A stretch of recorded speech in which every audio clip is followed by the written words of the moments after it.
Lijep pozdrav, dragi moji. Lijep pozdrav svima koji su zapratili ovaj moj kanal. Lijep pozdrav svima koji su slučajno ovdje navratili i gledaju ovaj video. I eto, želim da pozdravim sve ljude dobre volje. Hvala vam što me pratite, što me slušate. Onima kojima je dosadno moje pričanje ili ovaj moj kanal koga ne zanima, molila bih da potraži neki drugi kanal, znači koji ga zanima, a ne da ostavlja ovdje ružne komentare, jer ipak smo odrasli ljudi, tako da niko nije primoran ništa da gleda ono što mu se ne sviđa. U takvim vremenima živimo. Znači niko nije prisiljen da me prati, a drago mi je ako me pratite i ako vam se sviđa moj kanal. Pa evo da nastavimo priču tamo gdje smo stali.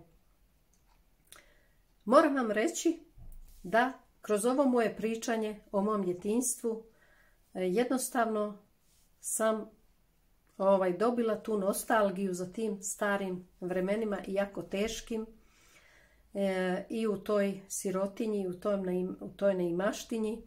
Ipak je to djetinjstvo jako puno uspomena i vezana sam puno za to svoje djetinjstvo.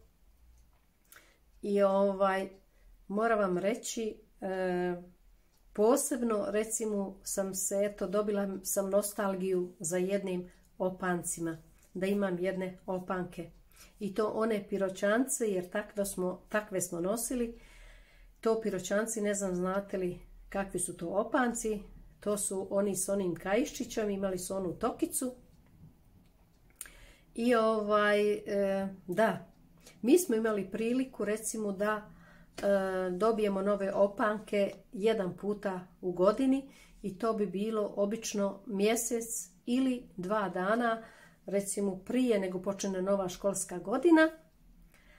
I moj otac bi te opanke obesio visoko gore, tako da ih ne bismo mogli nikako dokučiti da ih obujemo prije nego krenemo u školu. Samo onaj miris, oni su mirišali, oni su meni tako mirišali ti opanci, valjda baš zato što su bili nedokučivi gore. I što su bili toliko dugo vremena, mjesec, 2, mi smo samo gledala sam te opanke i jedva čekala kad ću da krenem u školu da obujem te nove opanke. I taj miris tih novih opanaka, to ja nikada ne mogu da zaboravim. Isto kao što ne mogu da zaboravim miris nove knjige, jer eto, nažalost, knjige isto morali smo da kupujemo polovne, tako da eto, rijetko je bila da dobijemo novu knjigu.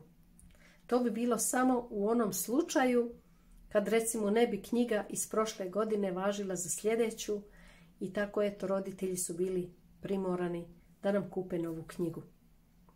I jao moje radosti, ja to ne mogu vama da opišem, taj osjećaj tog mirisa te nove knjige i te bjeline tih listova. Ja i dan danas, jer vi vjerujete, kad uđem u knjižaru, prvo je što uradim je otvorim knjigu i namirišem se jednostavno onog mirisa nove knjige. Mene je ta nova knjiga toliko me je tjerala, toliko mi se sviđala da sam ja recimo nju znala da pročitam od prve do zadnje stranice prije nego bi počela nova školska ta godina. Tako da eto, imalo je to i pozitivno nešto recimo, jer sam bila u prednosti pred drugim učenicima zato što sam već poznavala to gradivo.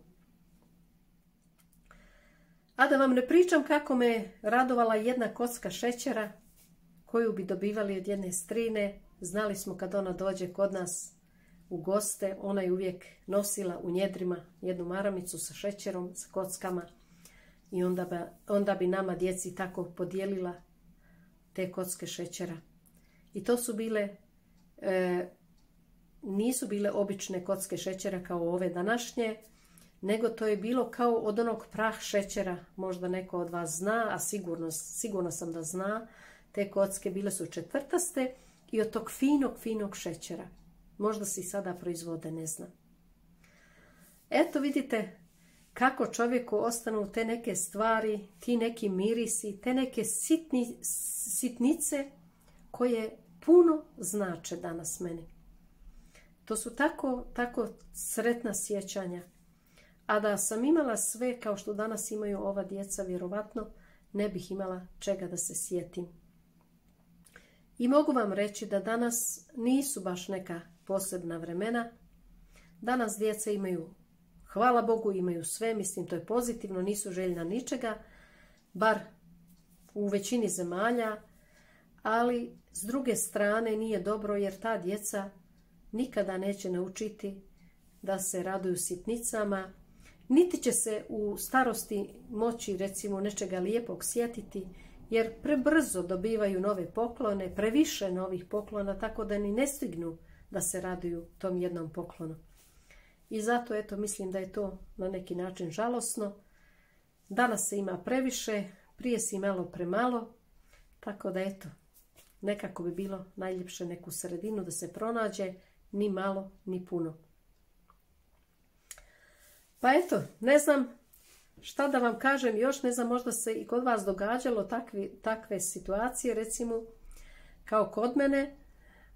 Ja se sjećam, kod nas je bio običaj, recimo kad neko dođe, donese nešto kekse ili napolitanke i tako to, ili kad se ide negdje su se moralo ponijeti. Mislim, nije se moralo, ali to je tako bio red, bio je takav običaj, bilo je sramota otići praznih ruku.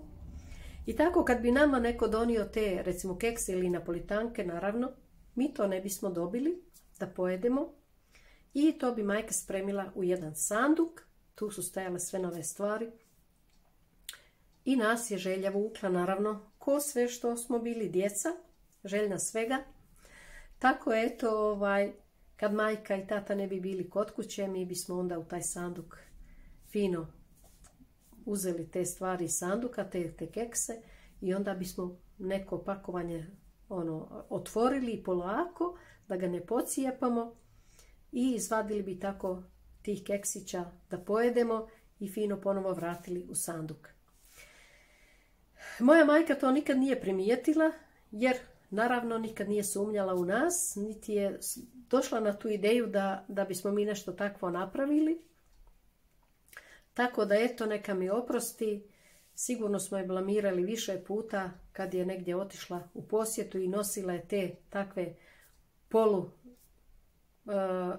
polupune kutije, tako reći, to jest otvorene ili poluprazne. I eto, sigurno smo je blamirali, ali ona toga nije bila svjesna jer nikad to nije ni doznala. Tek u kasnijim danima, kad smo već bili odrasli, ja sam njoj pričala tako šta smo radili. Tako da eto, njoj je jako žao što je to tako bilo u to vrijeme i što nije nama djeci dala to da pojedemo, nego je negdje ponijela. Ali eto, ta se vremena ne mogu vratiti. Možda i bolje što je bilo tako, jer eto vidite, ostalo je to sve u tom sjećanju, pa čovjek ima čemu i da se smije kad se sjeti te svoje mladalačke gluposti dječje. Tako da eto, sve u svoje vrijeme. Eto, dragi moji, to bi bilo to danas od mene, toliko. I u sljedećem videu ću da vam ispričam gdje smo se odselili iz Crne Gore i zbog čega smo se odselili i kakvo je bilo to naše preseljenje i taj moj 5. razred u jednoj novoj sredini. A do tada ostajte mi dobro i zdravo. Sve najbolje vam od srca želi vaša Zaki. Ćao!